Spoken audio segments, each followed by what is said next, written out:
Going to do a quick video here for a Facebook friend. We haven't met in person yet, but we chat a lot online, and one day we'll fish together. But anyway, this is just a quick video for an older HES Gen 2, how to select a correct type of transducer, how to select the correct data sources, and then how to edit overlay to show both depth and temperature on a sonar screen. So from pages, all right, we can just press enter. We're going to press menu twice and go to sonar, and then arrow over and then down to installation.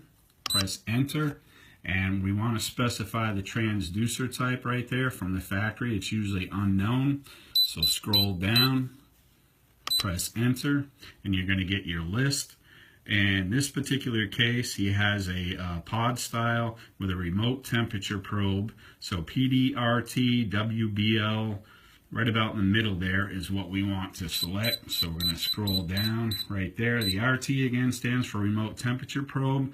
On your transom, you should see a little brass remote temperature probe that comes from the battery compartment where your transducer is epoxied to the fiberglass hull. It's a shoot-through, all right, style transducer. So select that, press enter, and then make sure to scroll down to save and press enter again. All right, so now our transducer is selected. We are going to, from here, press menu again. This time we're going to scroll, press menu twice, sorry. Go down to network, press enter, and then scroll down to data sources, press enter.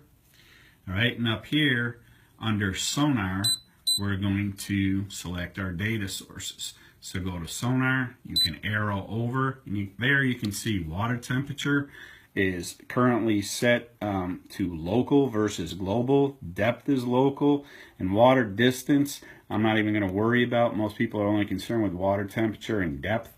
So what we want to do is, if it wasn't set to local, all right, you would highlight it and then press menu, and right down here is where you could change that. But make sure that's set to local. You only want to read, in this particular case, the temperature from the local device, not another network device.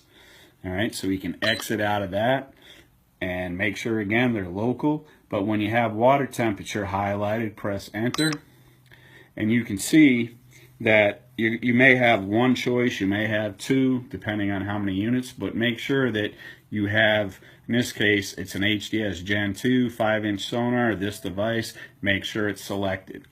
All right, and it is. Do the same thing for your depth. All right, HDS Gen 2 5-inch sonar, this device. All right, make sure, again, that that is selected, and you're good to go as far as your data sources, but that's what it should read. All right, next. All right, back on our sonar screen. It's not showing much right now because I'm not in the water, but if you want to add the water temperature and depth, we're going to press the menu button again twice. We are going to navigate up to page, and we want to make sure first that data overlay is checked off. So you can press enter, or you can press the right arrow key to select it.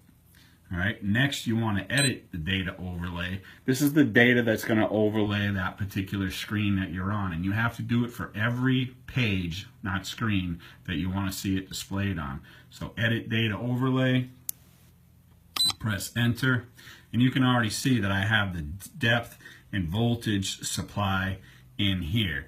But let's see how it's already highlighted. If you press the menu button, all right, we're going to delete that. We're going to delete the voltage supply.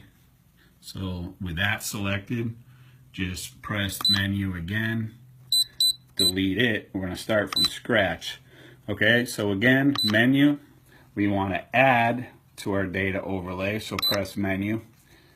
All right, and then what we're going to do is go down to sonar, press enter, and we want to select water temperature and depth. So you can use the right arrow key to check it off, or enter. I use the right arrow key, choose depth.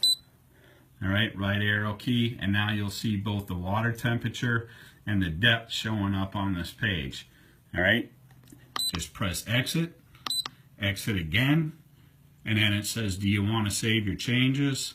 With save highlighted, press enter, and you're good to go. Now when you're out on the water, if everything is working, I'm in my house, so I'm getting the air temperature and a false depth reading right now, but on the water you'd be getting the right depth temperature. You should always read the air temperature regardless if you're in the water or not. Your transducers are exposed to the air temperature, that's what you should read. All right, now in this particular case, with these remote temperature probes, again, a little brass device on the transom of the hull.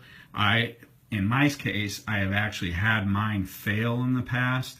So the only way around that, if that remote temperature probe has failed or is no good anymore, would be to add another transducer that shoots through your hull, bring its remote temperature probe out through, cut the old one off, and mount it back to your transom.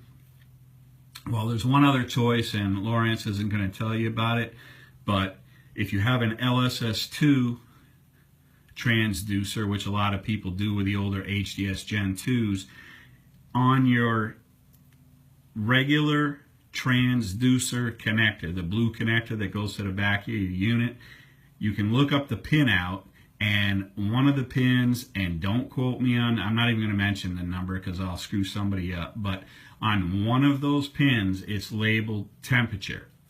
If you carefully notch out a piece of the collar and you cut that particular pin off, again, I only recommend this if you are really comfortable doing it, but if you cut that pin off, it will automatically default to the temperature probe or temperature sensor that's built into the LSS2 transducer, and you will always read the temperature from that LSS2 transducer no matter what.